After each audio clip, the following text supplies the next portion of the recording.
Okay, you know, you sport that. Lord, you sitting beside your godmother. If you don't have on socks to match your shirt.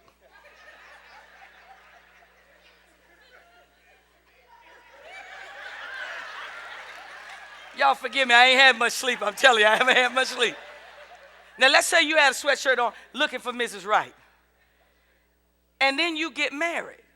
It's an old sweatshirt, you understand, you used to wear back in the day. You let them know, ladies, what does that mean? Because, girls, what's that supposed to mean? They flirting and trying to get to you. So then you get married. One Saturday comes up. You've been married about a week or so. And a Saturday comes up, and y'all got to run to the mall for something, and you reach and grab your shirt and put it on.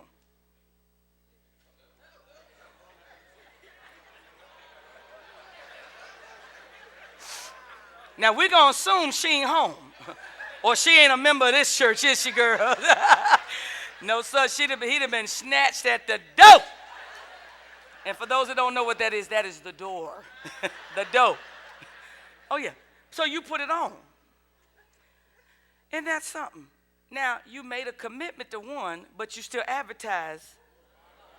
See, this is why people get mad when we start talking about allegiance. Let's say you came out of a certain kind of lifestyle. And we tell you, you need to clean up, doc. You can't wear that same outfit. You can't wear that stuff. It looks like a calling card for your lifestyle. Well, hey, they all legalistic. It ain't legalistic. It's you still got on the sign that you looking for something you say you ain't looking for. It's an allegiance issue. I wish I had two folks. I got Deacon and a couple of folk on. Are you understanding what I'm saying? Allegiance. Somebody say allegiance. He says, you have to love the Lord with all your heart, all your soul, and all your mind. Let me show you a few things. Go with me to John chapter 9. Whew. Y'all making it? I've got to love him more than anything. Y'all go to John 9 for me. I'm going to go to Luke 16 because I want you to hear this verse. You have to love him. He has to be premier if you're going to be a disciple. He has to be. I said he has to be. I don't want them, we were talking about, I don't want the boys to even decorate things in a way that's going to make them be looked at like they don't have a walk with God. Y'all didn't have a church with me. All right, let's go back to the prophet, okay? You only been married 2 or 3 days. Now, let's give it a month, 2 months. When you had your first argument? You don't have it them first few days. 90 days.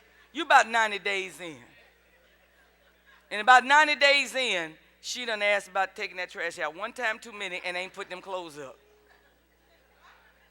Them clothes are yet in that basket. Women get quiet on that because we...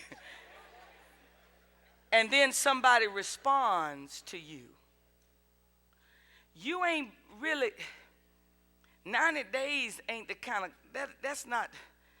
It takes longer than that for a foot to heal. You ain't ready to be pulled on like that so soon. Y'all not hearing me. You're not listening to me. It's the same thing. You say Christ is first in your life. There are certain things you can't expose yourself too early into that commitment because it's not settled in you yet. You've not locked in. The skin graft hasn't really taken yet. You can't take that. Okay, y'all staring at me like I'm crazy. You staring at me like I'm crazy. All right, we up here this morning, we laughing, Gert and them singing just enough, just enough. Y'all staring at me like that. For the city. Now, y'all hear me singing that and I laugh about it, I do this kind of stuff. When I first got saved, from the time I first got saved, I don't know how long it was before I opened myself up voluntarily for anything other than gospel. Well, but wait a minute, Bishop. Wait a minute. Wait what? What? What you want me to wait? Why? All right. I've given you this example before. How many know? Okay, and be honest. Where my doctors at? Where my doctors and nurses? Raise your hand. All doctors and nurses. Keep your hand up right high. High. Okay? Now, and tell me if I'm wrong. Soda is not good for you. Isn't that right? All y'all know it ain't good. That's burning down your throat. Is that right? Thank you. You can put your hands down. Now watch this. But if I drink one soda, it ain't going to kill me. All right? Now, I'm 45. It ain't going to kill me. A brand new baby. It ain't even going to hurt me. But a brand new baby. Both of us are alive. Both of us are alive. Come on, coach, you see how they doing me? Both of us are alive. But if I take that same Sprite and pour it down that baby's throat, that's a day old.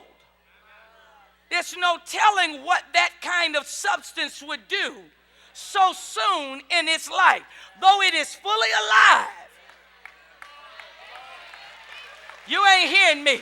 No, they got to go through the levels. They got to take the time. They don't even throw water down their throat initially.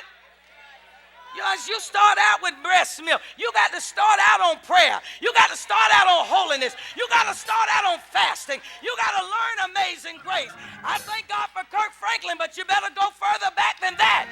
You better get some roots. Oh, God.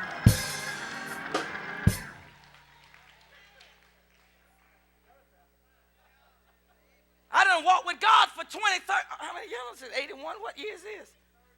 It'll be 30 years this year. I ain't finna backslide over no just enough for the city. God, God done brought me through too many things. He done healed my body too many times.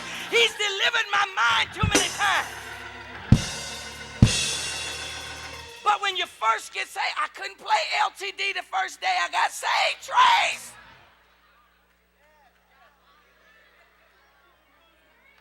Somebody shout allegiance. I'm preaching today. Are you following what I'm saying? Bible says in Luke 16, verse 13, no servant can serve two masters. You can't do it. For he will either hate the one and love the other, or else he'll hold to the one and despise the other. You cannot serve God and. Now, the conclusion of the verse is mammon. But the bottom line is you can't serve God and. You just can't do it. Where did I tell y'all to go? John 9. Let's run through this. Some people have allegiance to organizations. Now, I am agitated to pieces over people allowing, I can tell this because this is my business. Have somebody very close to me was getting ready to be in a pageant. Now, y'all know, don't write me because I ain't reading it. I'm telling you now. I'm still writing a devotional, and I got a lot on me. But listen carefully.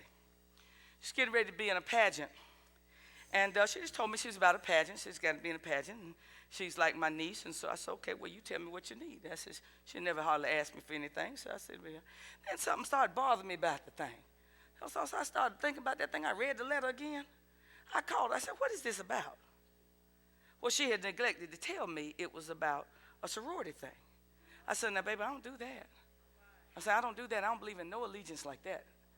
I said, now, Aunt Rosie love you. And I said, there's very few things I wouldn't do for you. I said, but now, first of all, how much you trying to win? She said $1,000. I said, I just soon give you $1,000. I said, I'm not, that ain't how I roll. I said, and I told her, I said, and those of y'all, again, don't be writing me nothing. Don't be telling me all this. All I know is this. Don't play pastor for stupid. Okay? And don't be sending me no note about no service organization. Ain't no greater service organization than the church itself. And I know that there's some secret things that you have to do behind closed doors that you don't know that I know. Because when folk get delivered, they come in the office, they be crying and snotting. And this is what we had to do, and this is what we had to say. And I know it won't right. So don't think I don't know, because I do know. So here's my thing. I'm not going to be in anything where anybody has me in a secret thing. The Bible said I have to provide all things open with, y'all see, look at you. I love you. I ain't going to open membership today to keep y'all from eating. You ain't got to worry about it. I don't need that to identify me. I want to be identified by Jesus Christ. I want to be identified by my faith in God. I want to be identified by the blood of Jesus. You keep your colors. I'm going red with mine. You keep your stuff. I want the blood. I ain't burning no symbol in my arm, and I ain't carrying no daggone pot. But when you see me, I'm going to have the word of... Now, To their credit, they hang together better than church folk. So that doesn't mean we should join. It means we should change. But allegiance. Can't give anybody the right to silence me. What if God want to use me? I don't have the right as his vessel to submit to the control of somebody like that. Same thing happened in John chapter 9. Let me run through this because y'all done got quiet. I said I done killed all the joy. People watching and got mad. It is what it is. If I would be his disciple, he must be my life. When Christ, who is my life, shall appear, then shall we appear also with him in glory. In John chapter 9, the story is told about the man that was born blind. Who did sin? He or his parents. And Jesus says not even about that, but that the works of God might be manifest. Jesus ends up healing the man. And so then there came a big question on how it got done. Well, who did this? And is this right? Watch verse 18. Y'all still look at your neighbor and see if they're mad. Offer them some gum or something to settle them down. You're going to be all right. Here's a piece of candy. Calm down. Calm down. Now, don't let the... Watch this, verse 18. But the Jews did not believe concerning him that had been blind and received his sight until they called his parents, the parents of him that had received his sight. And they asked them, saying, is this your son, whom ye say was born blind? How then doth he now see? His parents answered them and said, watch now, we know that this is our son and that he was born blind, but by what means he now seeth, we know not. They lied. Let's see why they lied. Or who hath opened his eyes? We know not. He is of age. Ask him. He shall speak for himself. Verse 22. These words spake his parents because they feared the Jews. For the Jews had agreed already that if any man did confess he was the Christ, he's going to be put out the synagogue. Why I want to be a part of a synagogue that won't let me be healed anyway? See, we got, watch this now. You have some people as well. We ain't got to deal with sorority and fraternity. Let's go to churches. You got people who can't even express their love for God, their praise, in quote-unquote churches. If they start pushing to see soul oh, God, should I tell that? No, I better not tell that. You'd be surprised how we've gotten into some of our outreach activities because other folk didn't want to be bothered with the people in their church. Why you want to be in something like that? Why you want to be in a fashion show church? Why you want to be in something like that? I've seen people rather go to hell than go to the church where they can be fed. Sit right there, church folk be fighting and lying and doing all kind of stuff. I mean hateful. I'm not talking about a few folk in the church. I'm talking about the culture of the church. You're always going to have about 3 folk that cut up. 3 or 13, depending on how big y'all. You understand what I'm saying? You always going to have some. I'm talking about the whole culture of the church. They ain't budging. Why?